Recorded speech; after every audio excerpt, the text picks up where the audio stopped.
Alhamdulillahi Rabbil Alamin.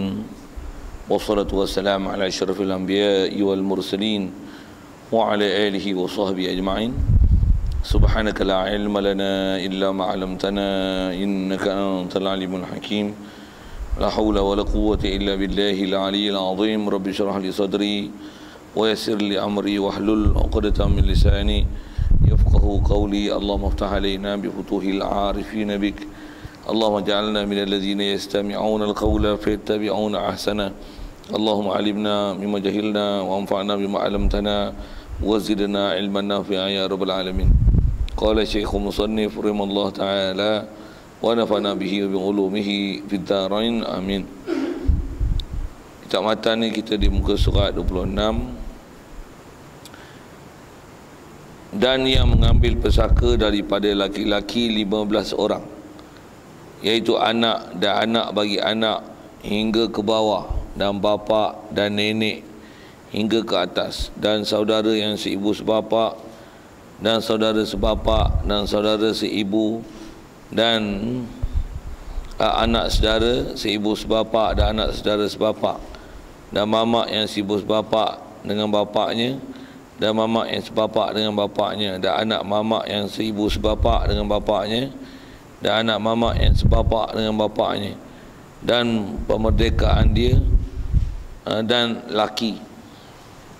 Hadirin sekalian, pertama sekali marilah rasakan syukur, terima kasih kepada Allah Taala. Pertama sekali nikmat hidup masih Allah Taala beri. Syukur kita dapat Islam, mak ayah kita Islam, maka Islamlah kita. Lebih-lebih lagi syukur kita Allah Taala jadikan kita boleh hadir ke masjid, ke surau, ke majlis ilmu. Dengan itu dapat belajar memahami ajaran Nabi kita Muhammad sallallahu alaihi wasallam, yang dengan itu juga dapat kita membenarkan dan mengiyakan semua perkara yang dibawa datang oleh Nabi kita Muhammad sallallahu alaihi wasallam.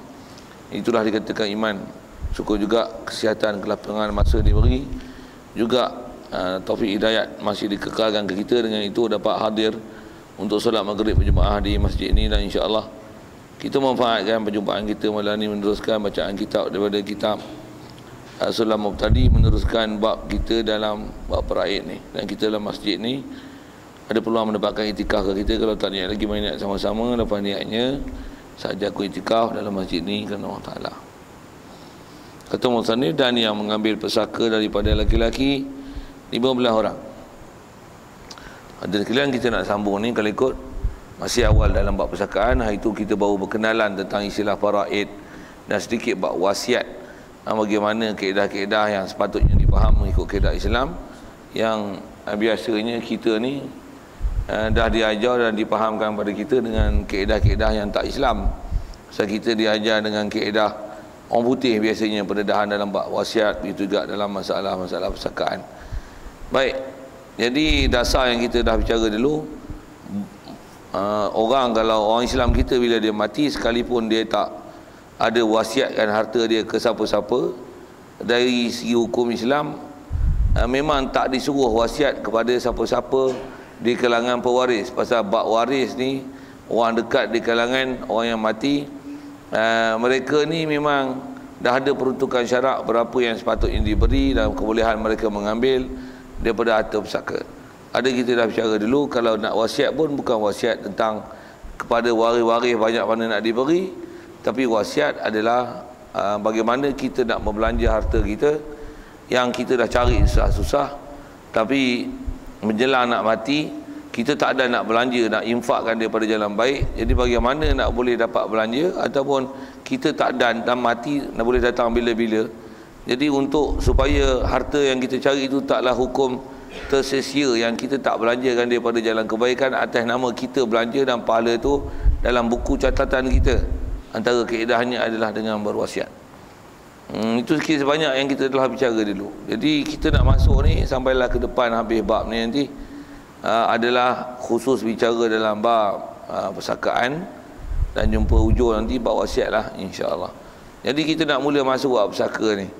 Jadi mula-mula yang dia nak dedahkan pada kita dalam bab pesakaan adalah pewaris. Pasal mesti kenal mula-mula waris dulu lah. Siapa yang dapat pesaka, siapa tak dapat pesaka, siapa yang tak ada senarai dalam pesakaan ni, dia tak sadar mimpi lah. Bahasa buh bahasa itu. masuk itu Tok Saduk mimpi tu, katalah misalnya Sultan Perak meninggal, berapa kita dapat kata Ustaz? Tok Saduk mikirlah pasal apa? Bukan ada kena kawan kerabat kan siapa kan dia. Okey, siaplah saja berbahasa gitu. Tok Saduk mimpi lah. Jadi kita terdapat tidak dalam bab persakaan ni benda pertama sekali untuk dipaham dalam bab persakaan. Semestinya pewaris. Okey, kita tengok siapa dia. Pertama dia kata, dan yang mengambil pusaka daripada laki-laki 15 orang.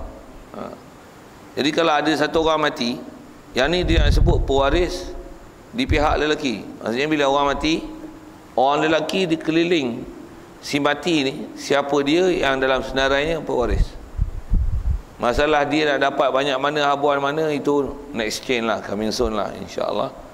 Begitu juga nanti dia akan senaraikan, kalau seorang mati, kalau orang perempuan keliling mayat, yang mati tu, siapa yang boleh pusaka pada dia. Jadi dia nak senarai dulu, kat lelaki ada 15 orang, kat perempuan ada 15 orang. Silap, kat perempuan ada 10. Jadi semua bilangan angka, kalau dengan kita tengok angka tu dulu, semua ada 25 orang. Dan kita kena kenal belaka lah. Macam mana kita kenal dalam bab mahram apa tu, mesti kenal siapa yang kita boleh bersalam, tak bersalam, mana batas-batas aurat dengan orang yang nama mahram, tak mahram. Yang ni masalah pusaka pula, siapa yang dari isi hukum dia dapat pusakaan ataupun tak dapat pusakaan. Cuma sikit sebelum baca apa dia sebut ni, selalunya kita dalam bab pusakaan ni, benda yang pengalaman saya mengajar dan masa duduk mengaji dulu, orang selalunya tumpuk kita nak memaham dalam bab-bab ni adalah pasal kita ni bila sebut bab keturunan lagi, ada yang blur, tak boleh nak faham siapa dia, yang dia gunakan bahasa di sini satu hal, dan kalau dengan bahasa kita siapa dia, lepas tu nak simpan balik maklumat yang ni adalah pewaris. Nah sikit kalau saya sebut lagi sebelum baca tu, masalah lelaki ni, pewaris yang ada keliling seseorang yang mati di kalangan lelaki, mereka ni adalah kalau ikut susunan mengikut wali dalam bab nikah. Jadi kalau nisbah kita akan bicara akan datang dalam bab nikah, adalah jumpa bab tu. Tapi macam mana pun, faham dulu bab paraid ni, faham bab paraid, bab nikah senang lah. Nak tengok siapa dia jadi wali-wali bagi seorang perempuan, macam mana pun kita nak tengok dulu senarai 15 yang dia kata mengambil pusaka daripada lelaki. Maksudnya orang lelaki yang mereka ni tersenarai sebagai pewaris. Cuma ada ketika dapat, ada ketika tak dapat. Itu dia kena tengok lah siapa ada waris kuat tak kuat.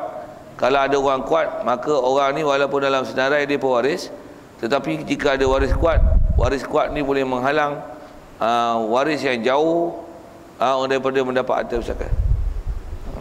Baik, kita tengok senarai dulu. Dan bila bahasa kitab tuan-tuan, dia ada bahasa klasik. Nak perhati bahasa lah sikit.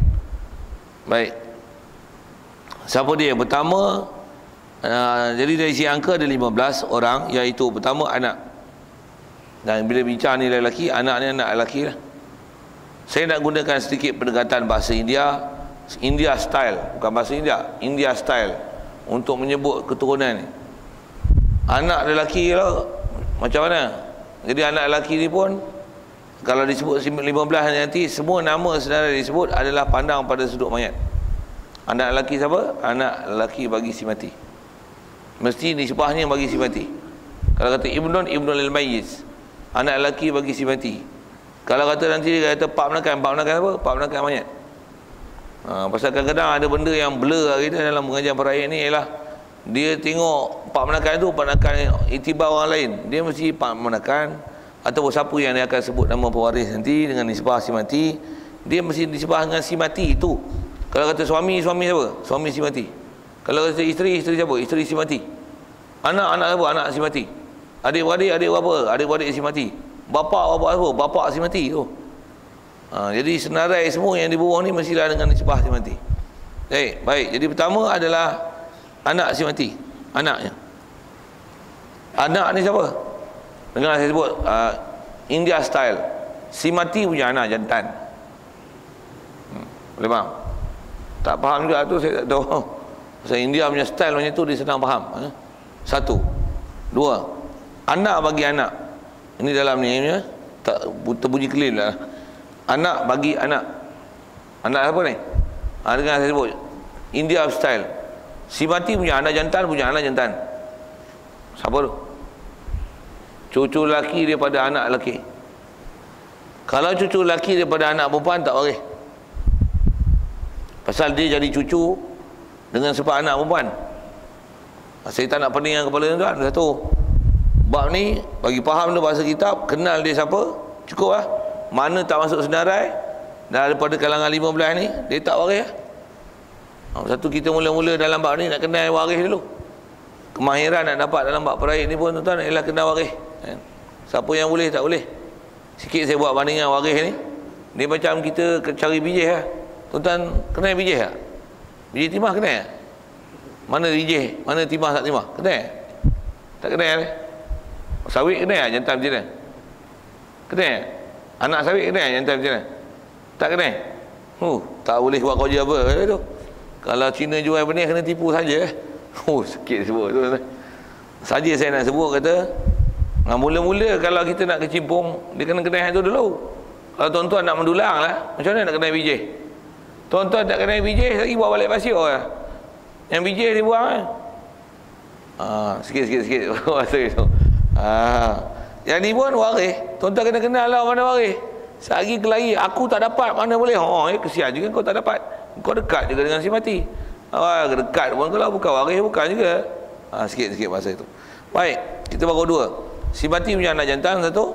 Lagi, si mati punya anak jantan. Itu cucu lah. Baik, lagi. Jadi, dan ke bawah. Jadi, anak satu, cucu satu. Dua. Dan ke bawah cicit, cium, perang, tu pun tak payahlah disebut. Cuma, kalau sebut dengan istilah, dia mestilah waris lelaki, keturunan lelaki melalui lelaki. Satu pesaka. Kalau keling punya style tadi, si mati punya anak jantan. Kemudian itu punya anak jantan, kemudian dia punya anak jantan. Itu semua pesaka juga. Keling punya style lah. Okey, dua kalau ikut. Jadi dia gunakan bahasa anak satu, cucu lelaki daripada anak lelaki. Tu kalau bahasa Melayu. Cucu lelaki daripada anak lelaki.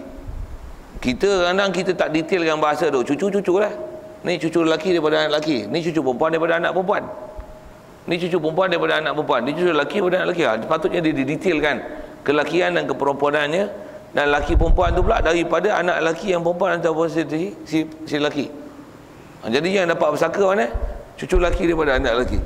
Kalau cucu lelaki daripada anak perempuan tak dapat. Siap. Dua. Dan bapa siapa? Bapa si mati. Si mati punya bapa clean. Dan nenek sini siapa? Si mati punya bapa. Empat. Ya. Father, grandfather mana? Grandfather daripada belah father, bukan grandfather, grandpa daripada belah mother. Boleh? Waris ni nak kena dah. Mula-mula yang ni tuan-tuan tak kena, tuan-tuan bagi pesaka silap. Pasal tuan-tuan nanti silap terbagi orang yang tak waris dia katanya waris. Okey, siap. Lagi hingga ke atas. Singa atas macam mana? Clean style macam mana? Si mati punya bapa. Itu punya bapa. Siap. Punya bapa tu clean style memang mudah sangat faham rasanya.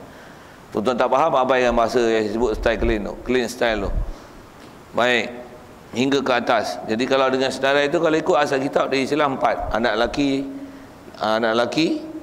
anak kandung lelaki, lagi anak lelaki, cucu lelaki daripada anak lelaki. Lagi bapa, kemudian siapa? Tok Wan sebelah bapa. 4. Siap. Dan saudara yang seibu sebapa. Istilah kitab saudara maksudnya adik-beradik. Saudara dalam kitab maksudnya adik-beradik. Itu innamal mu'minuna ikhwah. Orang mukmin bersaudara. Apa makna saudara? Adik-beradik. Istilahnya adik-beradik. Kita kalau adik kita susah buat apa? Kalau kita adik lapar buat apa? bagi makan. Kita macam tu. Orang Islam kita macam tu. Kita adik-beradik. Selalunya adik-beradik kita akan sebut adik-beradik. Saudara ni cuma jangan faham saudara mengikut kaedah Melayu, faham saudara. Orang Melayu kalau sebut saudara ni siapa? Adik-beradik ke? Bukan. Siapa? Orang jauh-jauh. Kita panggil saudara. Siapa datang rumah kau? Saudara datang. Siapa saudara tu? Orang jauh-jauh orang panggil saudara. Betul? Dekat-dekat kita apa? Abang aku, adik aku. Jadi kita Melayu ada terbalik bahasa tu sikit. Saudara untuk orang jauh-jauh. Sepatutnya saudara tu baca kitab jangan terpelengah situ lah. Kalau disebut saudara yang si ibu sebapa, siapa saudara? Masuk saudara dalam kitab adalah adik-beradik. Jadi adik-beradik apa? Siapa ni? Adik-beradik yang si ibu sebapa dengan si mati. Clean punya style, si mati punya adik-beradik satu mak satu bapa. Siap. Lagi. Dan saudara sebapa. Si mati punya adik-beradik satu bapa juga. Adik-beradik sebapa. 6 tu. Dan saudara si ibu. Adik-beradik si mati yang satu ibu juga. Mak sama, bapa lain. Macam mana proses apa tu? Tuan-tuan tak faham, tu lah tuan-tuan kena tanya. Kalau kita faham dalam bab persakaan boleh ada satu ibu satu bapa, rasanya tak susah mana tu. Tapi kadang-kadang tak biasa dia beri penjelasan, kadang-kadang dia blur nak cari. Contoh macam mana yang baik? Contoh, si ibu sebapa maksud macam mana? Katalah kita ada adik-beradik kita, mak kita lahirkan dia dan mak tu lah lahirkan kita, dan ben dia dengan ben kita sama. Itu si ibu sebapa lah, adik-beradik si ibu sebapa. Saya dah sebut contoh adik-beradik si ibu sebapa ya, saya tak kait mati tak mati. Kalau adik-beradik sebapa tu macam mana? Bapa kita kahwin lain. Jadi dapat mak baru, dapat anak dengan mak baru ni. Jadi ben bapak kita lah. Kita pun ben bapak kita. Tapi ben bapak kita keluar ikut kilang lain. Yang adik tu ikut kilang lain. Masuk kilang tu mak lah. Ben sama. Tu kita dengan adik tu adalah adik-beradik sebapa namanya. Kalau kita bapak kita kahwin lain tapi mak baru tu dah ada anak, tu adik-beradik apa? Tu tiri. Kalau kenal tak susah lah. Ajar orang lama-lama ni rasanya dia tak susah mana. Tapi kalau ajar orang baru dia tak faham tiri tu apa. Sibu sebapa yang mana? Sebapa mana kan? Okey. Jadi kalau sebapa maksudnya bin sama. Adik-beradik si ibu lah apa maksudnya? Adik-beradik si ibu adalah mak sama. Katalah ayah meninggal, mak kahwin lain. Untuk bapak baru ni dengan mak kita dapat anak adik lain pula. Itu ialah adik-beradik. Adik yang dapat tu dengan kita ialah adik-beradik seibu. Pasal kilang sama tapi benih lain. Siap. Saya tak faham kan adik-beradik seibu. Jadi kalau si mati tu, dia mati, dia dengan kita tu bapa sama, ben sama tapi dia mak lain, saya mak lain. Tu dengan si mati tu adik-beradik sebapa. Okey, itu dengan si mati lah. Jadi kalau nisbah si mati kena faham lah, saya sebut awal lagi tadi. Bab peraid mesti siapa-siapa hubungan pewarisan yang disebut mestilah dengan nisbahkan kepada si mati. Baik. Selesai itu. Jadi adik-beradik ni ada 3, adik-beradik si ibu sebapa, adik-beradik sebapa, adik-beradik si ibu. Dan bila sebut adik-beradik ni kita sebut belah lelaki, maksudnya adik-beradik lelaki si ibu sebapa, adik-beradik lelaki sebapa, adik-beradik lelaki seibu. Siap. Jadi dengan 4 ni 3, 7. Semua 15 Dan anak saudara si ibu sebapa. Anak saudara, anak bagi adik-beradik si ibu sebapa, anak saudara. Anak saudara si ibu sebapa apa maksudnya?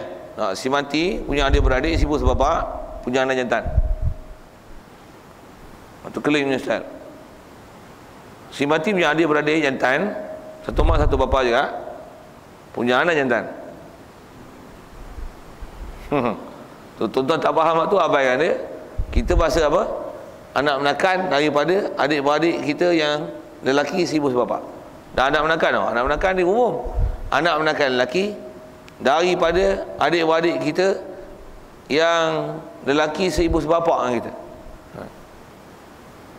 Saya sebut yang kita tu untuk mudahkan nak faham hubungan kekeluargaan tu.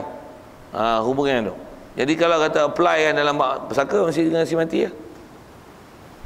Jadi si mati tu kalau dengan ada waris yang nama anak daripada adik-beradik dia yang sibuk sebapa, dan anak tu ada anak lelaki, yang tu adalah anak menakan daripada saudara si ibu sebapa.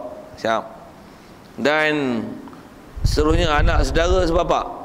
Anak saudara bapa ialah anak kalau kita anak menakan lelaki daripada adik-beradik yang sebapa. India style. Si mati punya adik-beradik jantan, satu bapa juga punya anak jantan. Tuan-tuan tak boleh faham Tamil tu, abaikan. Macam mana pun Melayu tak faham, itu tuan-tuan kena tanya. Kalau tidak tuan-tuan duduk majlis ni, duduk boleh iktikaf lah tu pun kalau niat. Kalau tidak dapat apa? Dapat ngeram telur Bofi dengan pasal itu, sorry sikit orang tua cakap itu. Kurang ajar dengan ustaz ni, memang aku kurang ajar pun. Bofi pasal itu. Tuan-tuan tak faham, tuan-tuan tak follow lah. Duduk majlis ilmu tapi tak boleh ilmu pun ya. Saya ngaji dulu tuan-tuan, ada tok guru tak apa. Serupa macam kita makan nasi setalam. Orang makan kenyang, tuan-tuan lapar. Jawab, siapa? Siapa? Tak makan. Kata-kata tak makan. Ni duduk satu majlis ilmu, tuan-tuan tak boleh apa? Siapa? Tuan-tuan tak faham. Siapa dia? Si mati punya adik beradik punya adik punya anak jantan juga. Tak faham. Tamil tak faham, cakap Melayu tak faham, kitab pun tak ada. Dalam ngaji style sebut profesional apa pun tak boleh, tak ada apa kan. Kalau nasibah makan setalam, lapar. Tu balik cari nasi lain tu. Orang semua tak cari nasi dah. Selesai tu. Anak menakan yang daripada adik-beradik sebapa. Anak menakan daripada adik-beradik seibu, itu tak dapat berzakat.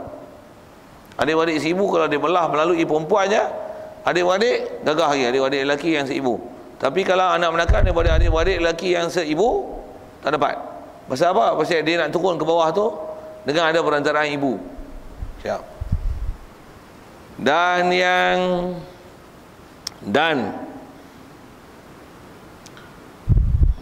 mana dia tadi? Dan mamak yang seibu sebapa dengan bapaknya.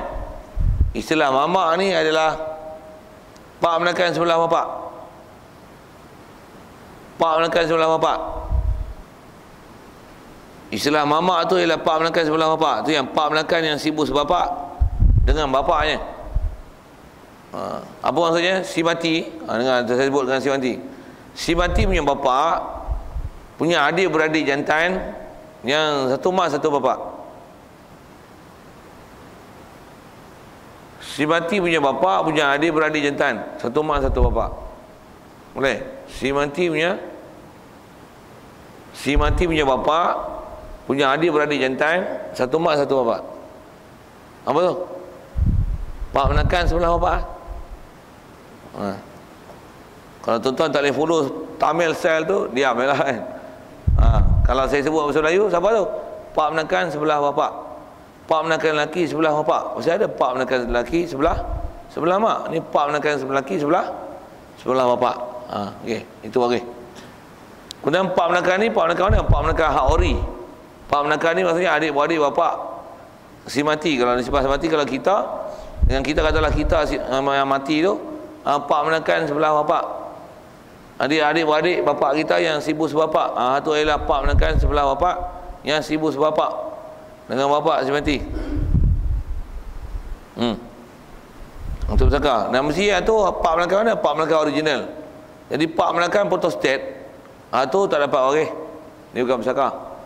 Siapa pak menakan photostat? Mak menakan kita sebelah bapa. Adik-beradik pak kita yang perempuan, dia kahwin. Kita panggil pak long, pak ngah, pak cik, pak su lah. Tapi itu pak menakan photostat. Kalau mak menakan photostat. Saya panggil photostat pasal bukan hak ori. Satu panggil photostat dan dia tak dapat mahram dan dia tak dapat hukum pusaka. Pasal dia orang mendatang. Okey, selesai. Dan seterusnya adalah mamak yang dan anak mamak. Mana?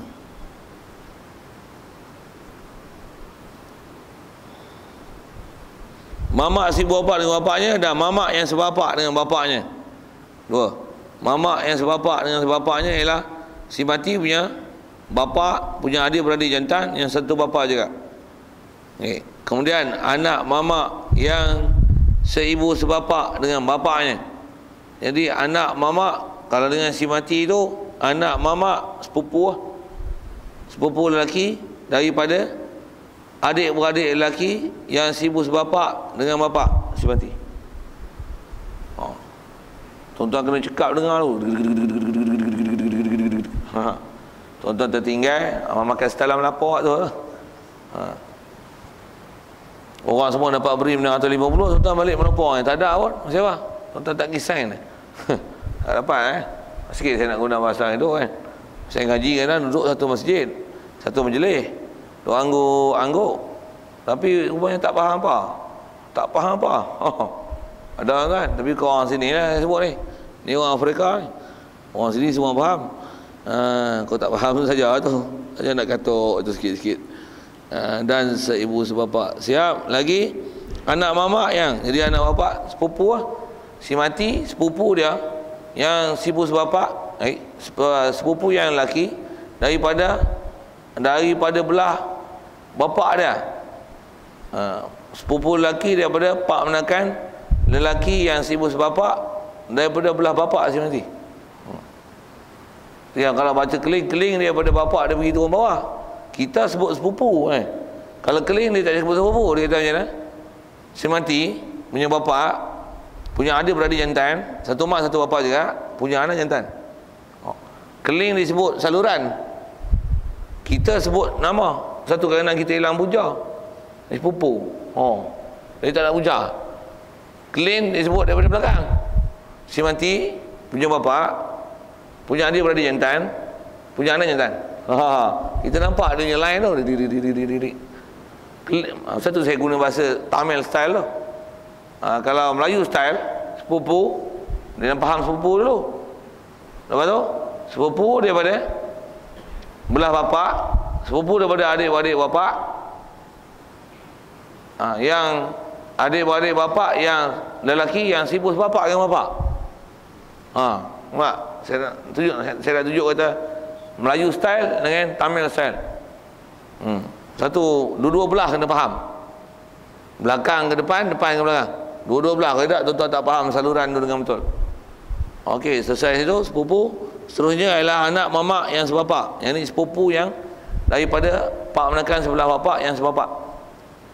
Itu saya cakap Melayu tu. Sepupu daripada pak menakan sebelah bapak yang sebapak dengan bapak si mati. Tamil punya style, si mati punya bapa punya adik beradik jantan, yang satu bapa juga punya anak jantan. Tuan-tuan biasa lah sembangkan kelin, biasa faham kelin cakap itu macam. Kalau kelin tanya itu siapa mali dia punya rumah, tuan-tuan kena cakap itu sepupu lah. Dia tak ada faham yang sepupu ya. Dia kena style tu. Ini siapa lah mali dia punya cik, ayah, siapa mari dia punya rumah. Kalau kita nak sebut pupu, sebut macam ni. Itu kan?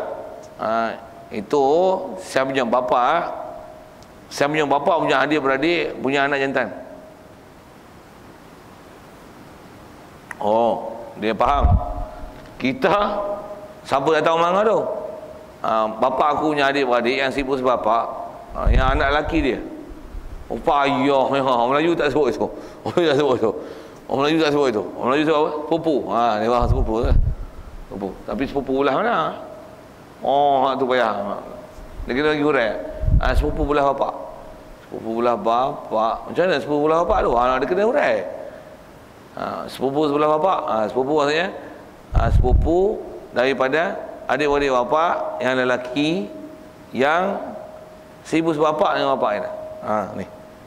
Jadi yang ni yang sebapak, yang sibuk sebapak tadi, yang ni yang sebapak. Sepupu lelaki daripada adik-beradik bapa yang adik-beradik bapa yang lelaki yang sebapak dengan bapa si mati. Baik. Kalau ikut kita dah jumpa tu 13 tu. Cuma yang ni dia agak jauh pasal dia naik ke sebelah pak menakan. Tadi yang tadi dia dekat. Jadi bab waris ni kalau perhati dia ada siapa? anak cucu tu bawah, dipanggil puruk. Bapa datuk. Bapa datuk. Datuk tu ialah si bapa punya bapa. Atas usul. Adik-beradik. Dia ada adik-beradik si sebapa. Adik-beradik sebapa. Adik-beradik lelaki si ibu sebapa. Adik-beradik lelaki sebapa. Adik-beradik lelaki si ibu.